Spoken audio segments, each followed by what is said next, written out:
I've long said that one of the problems with virtue signaling is that at some point, the appearance of virtue becomes more important than actually being virtuous.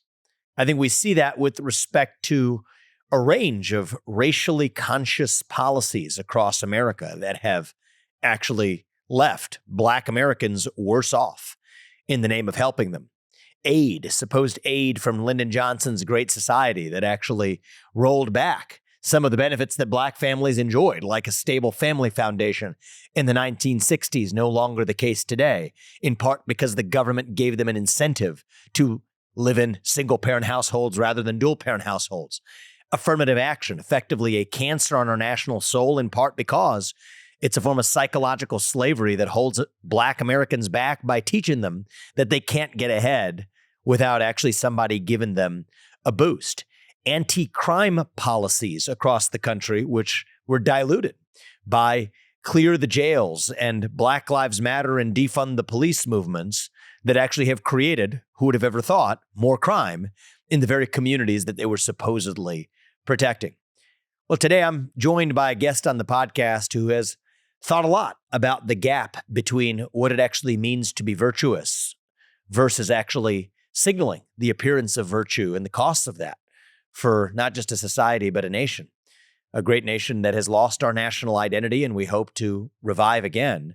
But the path to reviving that national identity runs through, I think, a very hazy space and a hazy fog that we're in now. And one of the people who will, I think, help us clear that fog is none other than the clear mind of Heather MacDonald. She's a fellow at the Manhattan Institute, somebody who I've been following her career by reading her articles in the pages of the Wall Street Journal and her appearances on television. It's the first long-form conversation we've had, though we've had some interactions over the years. Heather, welcome to the podcast, and I've been looking forward to this conversation for a very long time. Congrats on your career, Vivek. I've been following you with admiration and awe. Thank you. Well, I'm glad we're actually able to roll up our sleeves a little bit and get into the substance. I wanted to, before I do get into a substantive discussion on crime policy in our country, I know that's an area you've focused on a lot, and its relationship with the so-called racial equity agenda. I thought it would be useful for me and for our audience to hear some of the experiences you've more recently been through in the last couple of years as you've started speaking more openly about some of these issues. I think that's actually instructive about where we are as a culture. It also lets everybody know what kind of sacrifices you've made to be able to express the views that you have, and then maybe we'll get right into the substance from there. Well, I've certainly been the target of the campus mob, which is quite an experience. You can hear about these ignorant narcissists that are our petty excuse for students today. But when you're actually at the, have the target on your forehead for their misplaced rage, misplaced self-pity, and their refusal to hear any facts that contradict their utterly distorted view of the American polity, the screaming, the drumming, I've been circled my speech on policing in 2016 at a Southern California college, Claremont McKenna, was barricaded so nobody could hear it. I was waiting in what was essentially a safe house beforehand, feeling for the first time in my life some empathy or understanding of what the French aristocrats were going through, waiting for the guillotine as you hear the mob drumming and getting louder and louder outside. You can't see them, but you hear them. And I'm not playing a victim card by any means here, Vivek. I'm just describing an empirical reality. It's really stunning to have firsthand a experience of how narrow-minded young people have become. And I've certainly had other walkouts. The most offensive thing you can say to an American college student today is, "You are not oppressed." That really gets them mad to hear that they're not oppressed, because their entire identity is based on the phony conceit of oppression. And then if you go on and say to them, as I've said, "You are in fact the most privileged human beings in history for having at your fingertips the thing that Faust sold his soul for, which is knowledge," then they turn into like just a foaming mass of hysterical irrationality. So, this is what you get by trying to bring truth to unreason. And how, in your estimation, did we get here? I know that's a very long story, but in the shortest distillation of it, like, what do you think it is in our modern cultural moment that causes young people in particular to see themselves as victims? Well, we have decided as a culture to confer power, privilege, and the virtue that you speak about Vivek, as the source of credentializing. If you can claim victimhood, you are then sanctified. And there is a struggle, a ruthless Darwinian struggle up and down the totem pole of victimhood to see who gets to be top dog victim at any given time. And sometimes we go through a period where it's blacks. Then for a while, blacks were dislodged by females under the Me Too movement.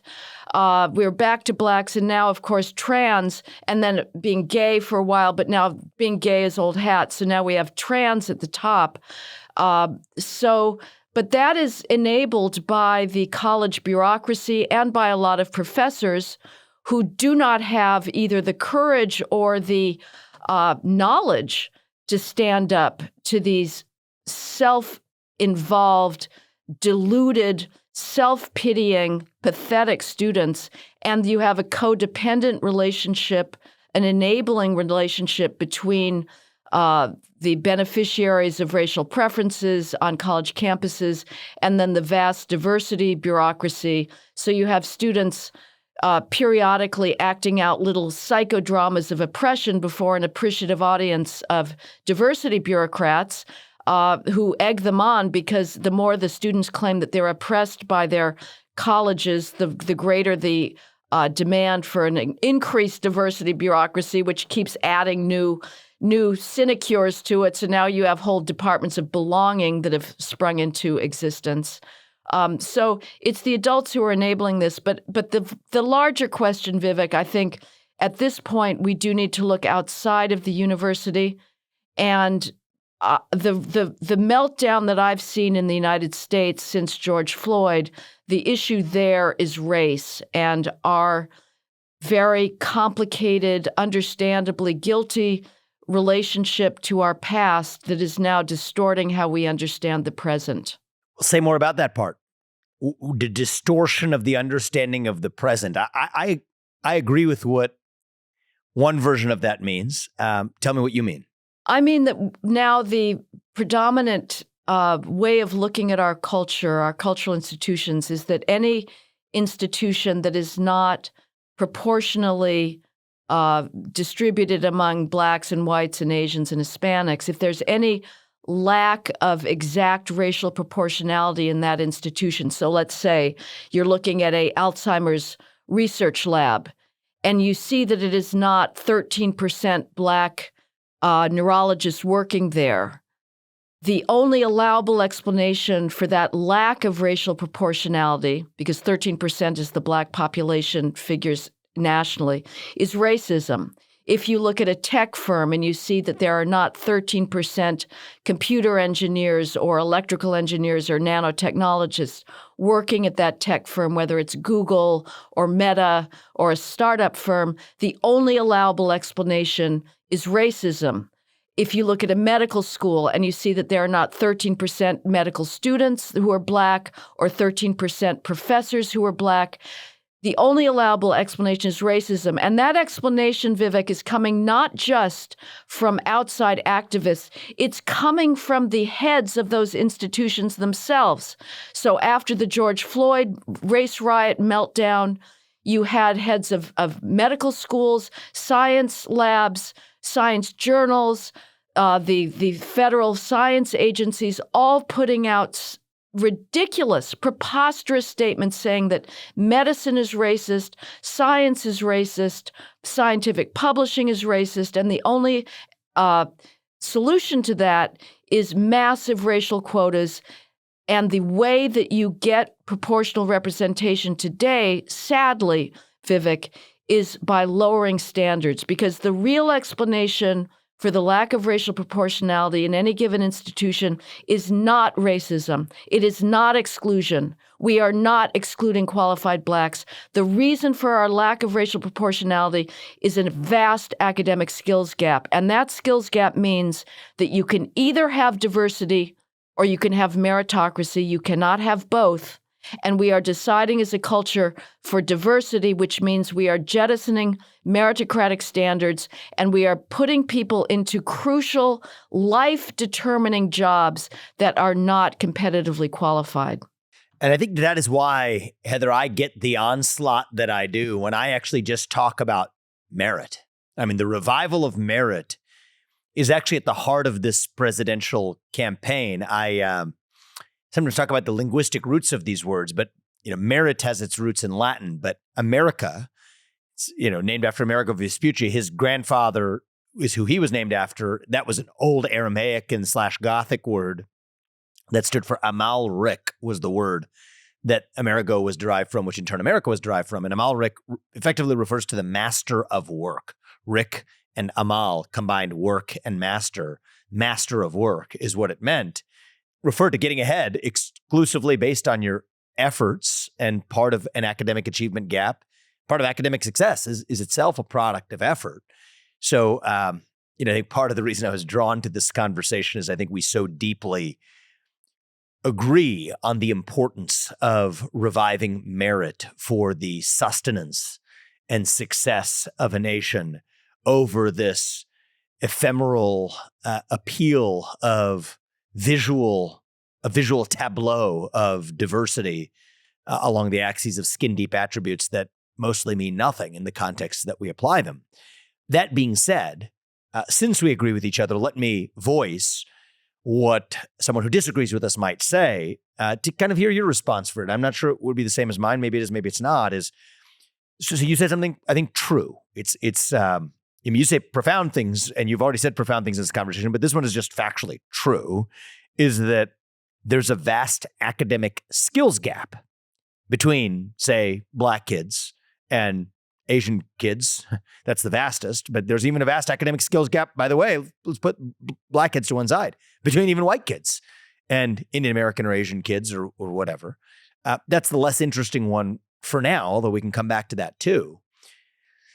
But what accounts for that vast academic skills gap, say, between Black kids and white kids? I think that the proponents of this, the pro-racist worldview, will just say, well, that's just what you say is it's not racism, it's just a vast academic skills gap, is itself just a vestige. If you keep pulling on that string and go up the chain, you're just going to get to more racism.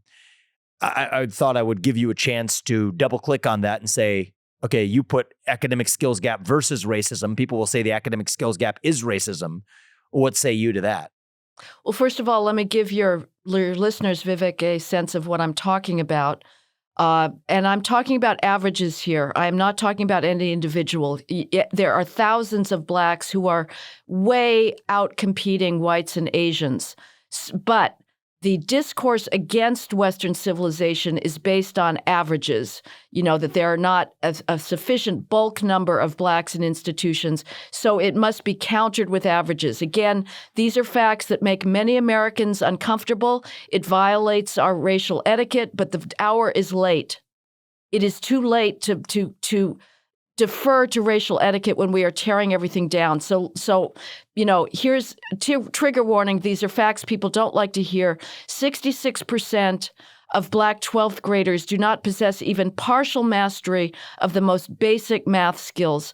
That is defined as being able to do arithmetic or recognize a linear function on a graph.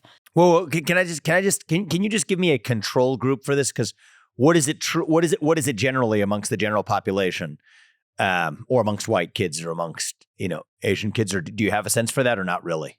Yeah, well, let me say, so the number who are actually advanced in math for Blacks is too small to even show up statistically in the entire country. And generally, there's about a 5-to-1 disparity in college preparedness between whites and Blacks. Asians, as far as being advanced, are about, I think, 10%.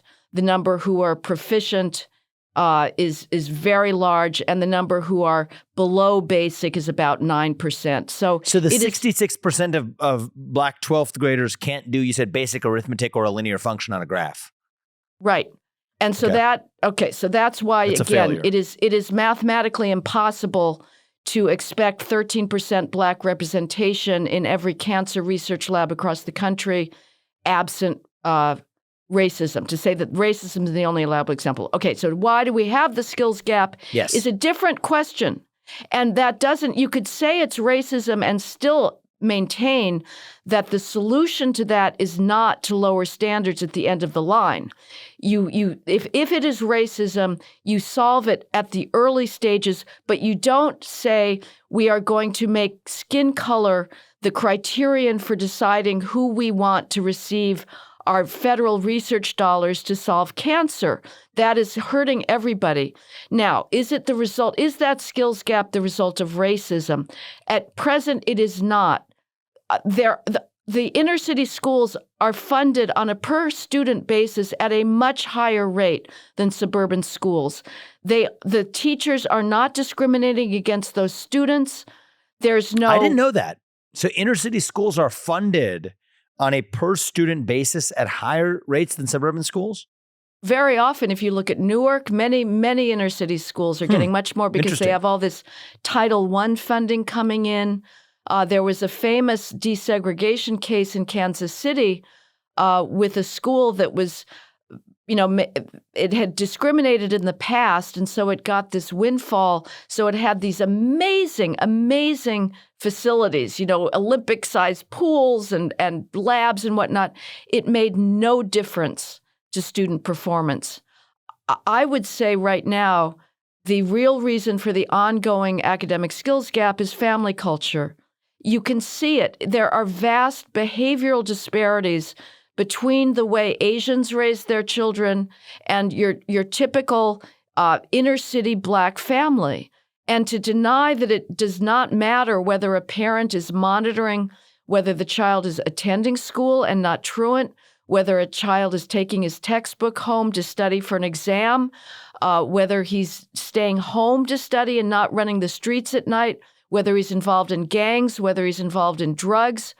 All of these things matter. And to pretend that you can have empirically verifiable differences in family culture and that is not going to affect how students actually perform in school, I think is a patent denial of reality. I have visited inner city classrooms, Vivek, and the behavior there that I've seen among the students is not conducive to learning. They have their backs to the teacher, they have their headsets on, and here's the other rub. If the school disciplines students who are insubordinate to their teacher, who are screaming, who are talking back, who are disrupting the other students who want to learn, that school will be accused of having a racially disparate impact on minority students and will be told by the Obama administration and now again by the Biden administration that you cannot impose discipline if that discipline has a disparate impact on Blacks. We're supposed to pretend that in the classroom there are no behavioral disparities. Well, here's another fact.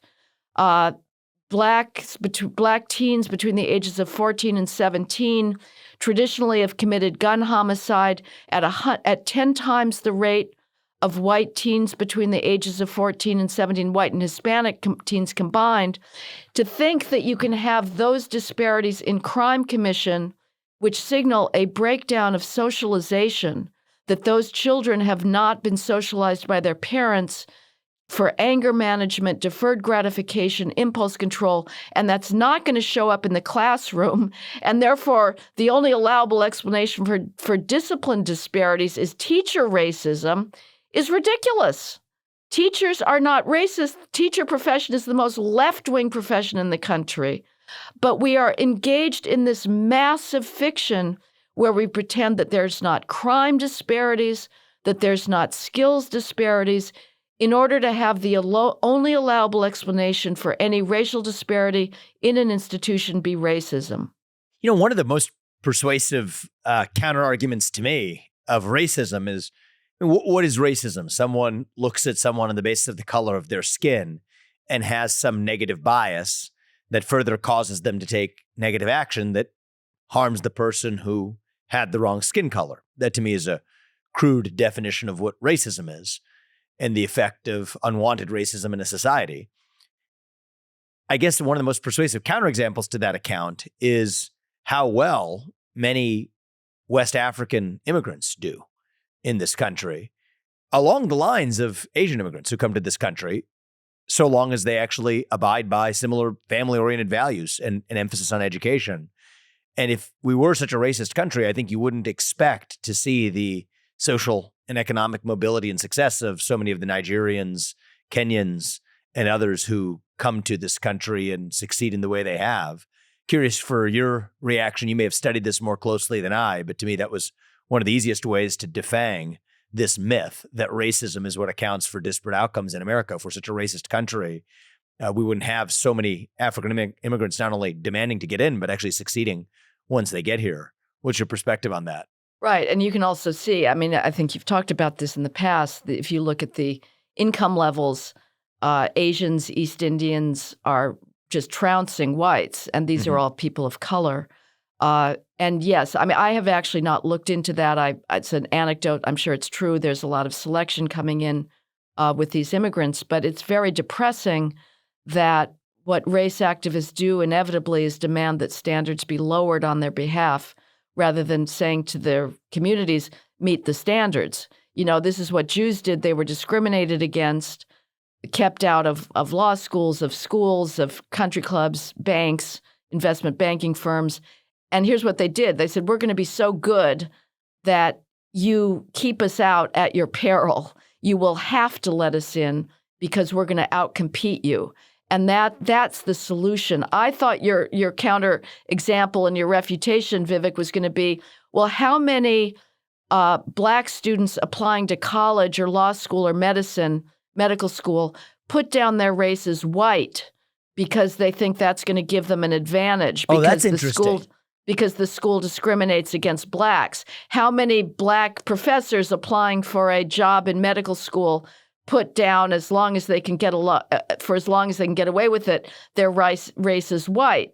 I don't think you could. I'd love to give a bet to somebody. I'd bet a large amount of money that you cannot find one Black person who's doing that, because part of him, he may not recognize it rationally, is that the reality today is Black privilege. It's not white privilege. I can guarantee you there's many white students, especially heterosexual white males, who are wondering if they can get away with putting Black down on their college or law school or medical school admission, because were they to get away with it, it would confer on them an enormous advantage. They would be admitted to medical school as a Black applicant with test scores and GPAs that would be automatically disqualifying if presented by whites and Asians. So this idea that we are living in a world of white privilege is counterfactual. There's not a single institution that is not conferring vast preferences on Black and Hispanic applicants.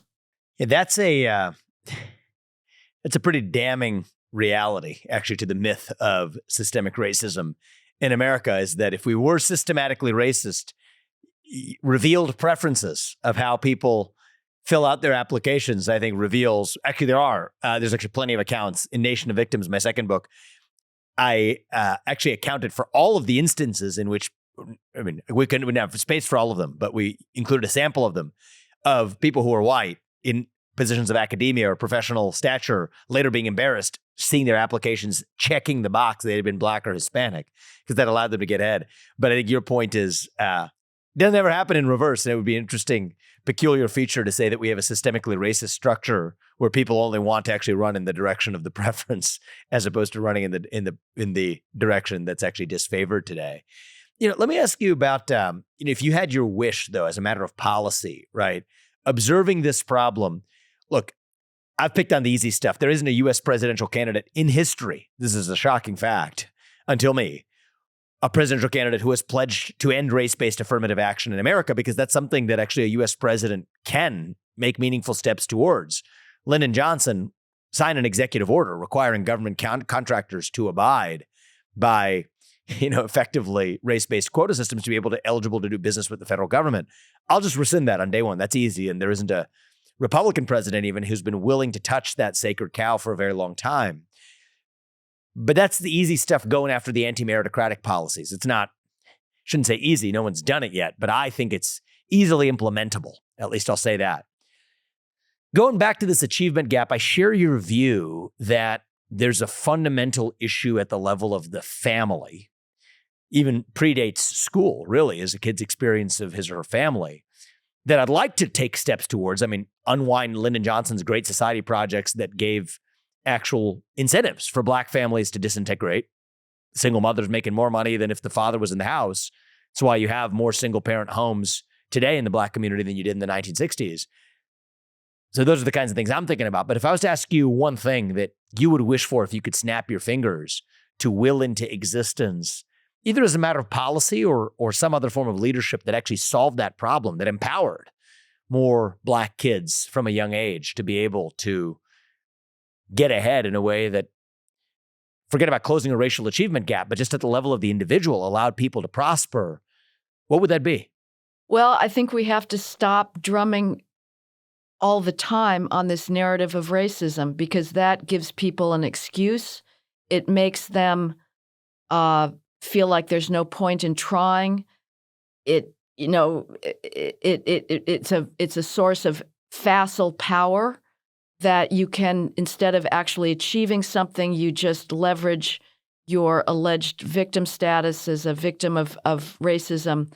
But I have to say, Vivek, I know that you are in the business of wanting policy solutions. I'm a little disenchanted with policy at this point, and this is no help to you. But as far as my actual unvarnished analysis of what needs to happen, I don't think there's a whole lot more at this point that the culture at large can do except for removing the lies.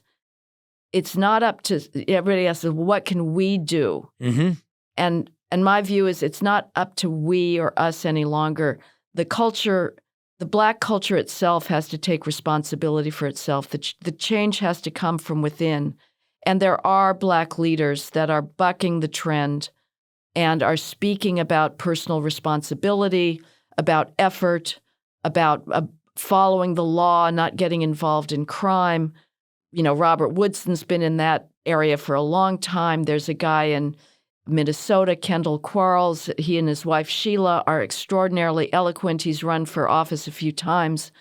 Those voices need to be given some sort of platform. I don't know how to create it, but right now, the only person, to learn how to read, that child has to make an effort himself.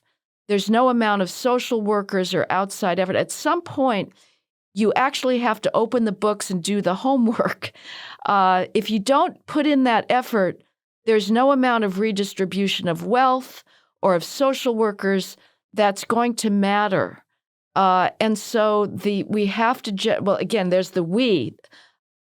The Black culture has to get rid of the acting white narrative that says that to put out academic effort, to take your textbooks home to study, to be excellent is acting white.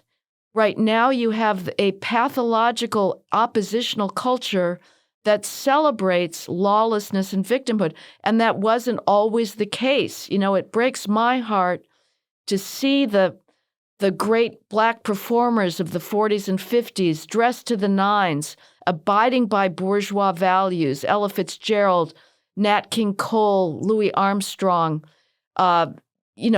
They were following our norms and were getting beaten back when America was in its worst stage of racial cruelty, nastiness. Whites were just gratuitously humiliating Blacks. It breaks my heart to see. But you did have an effort within Black communities to abide by bourgeois norms. And Black communities started their own insurance agencies and had proms and newspapers. That doesn't exist so much anymore because the oppositional culture has taken over. So you've been researching these issues for a long time. I know from experience it takes effort, courage, commitment to actually distill that into written product. You've done that in the form of a book. Why did you actually write the book?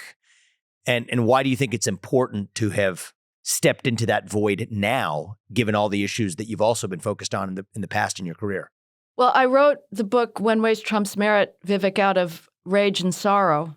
Sorrow that the things I love are being torn down, whether it's art or classical music or theater or my appreciation of literature, and my gratitude on a daily basis for the scientific method that has allowed us to transcend the squalor and sickness and premature mortality that has been the human condition for millennia, and rage that we have people that are so ignorant that are impugning the accomplishments of Western civilization out of utter ignorance.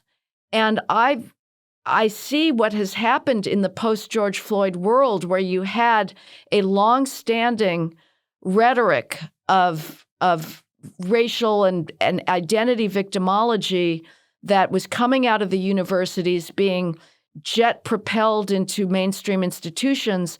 That rhetoric became 1,000 times more violent and extreme after the George Floyd race riots, where you had every mainstream institution, classical, opera companies, orchestras, art museums, medical research journals, all pronouncing themselves and their own traditions racist.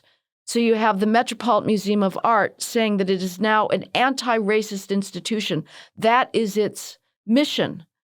And I fear that we are at risk of absolutely stopping our progress as a civilization, and we are denying young people the ability to lose themselves in beauty, to engage intellectually and viscerally with some of the greatest expressions of the human experience, tragic and comic, ironic, disappointment, love, joy, eros.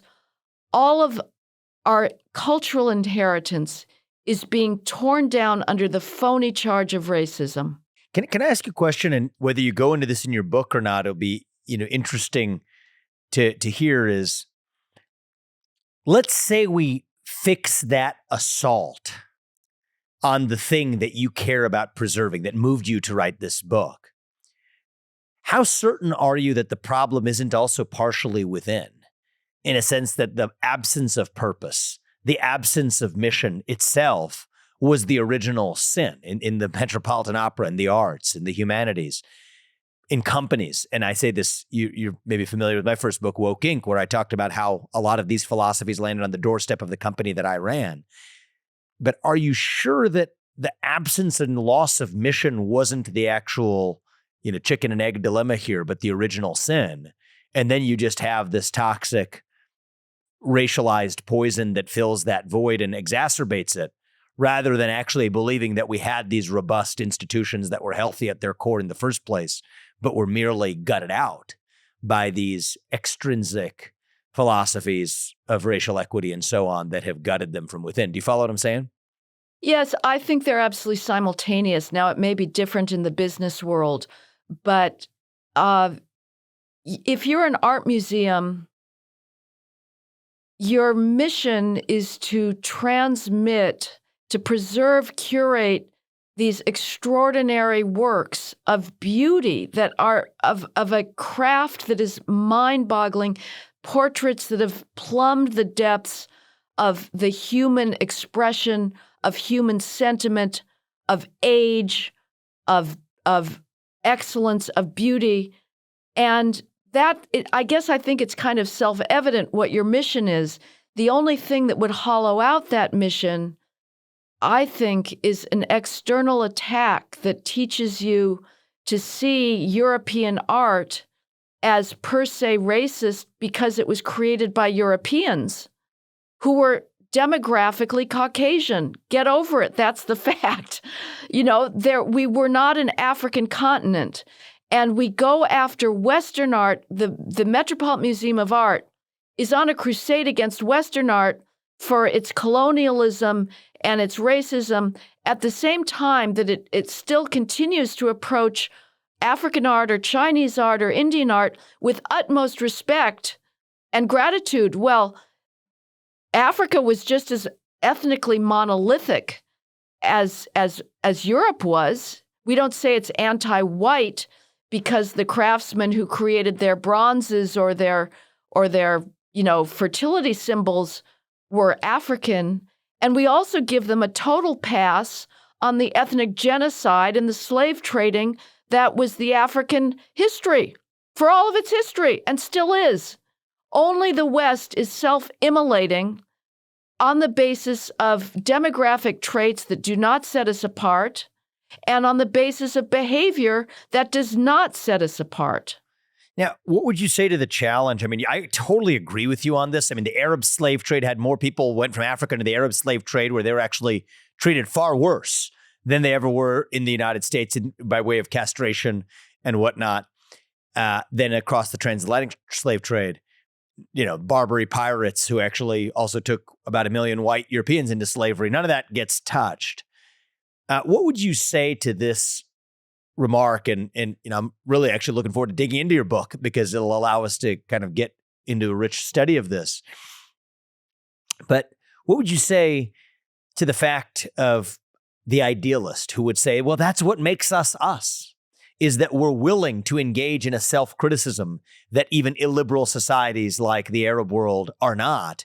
And that's what actually makes America great, is that we have enough self-confidence to be able to engage in that type of self-criticism that illiberal societies don't. I hear this argument sometimes, and I know you're very thoughtful. What would be your response to that? Well, we can acknowledge that and then come out the other end and say, well, that's something to celebrate. I'd be willing to accept that if it meant that we were celebrating ourselves. Instead, we say that if we do, and then decide that we should be thrown on the trash heap. In fact, every single value that the left is fighting in the name of is a Western value.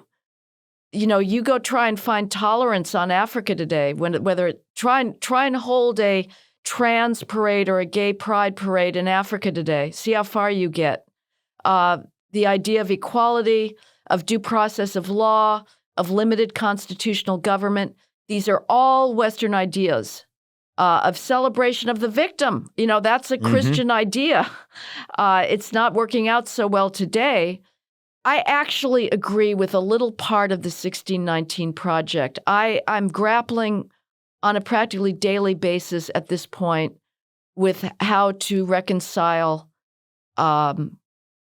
America's treatment of blacks with its traditional narrative. And I think the right is correct, conservatives are correct when they say that, my God, it's all students read about now is slavery. They don't know anything about the founding fathers, but they know about Harriet Tubman.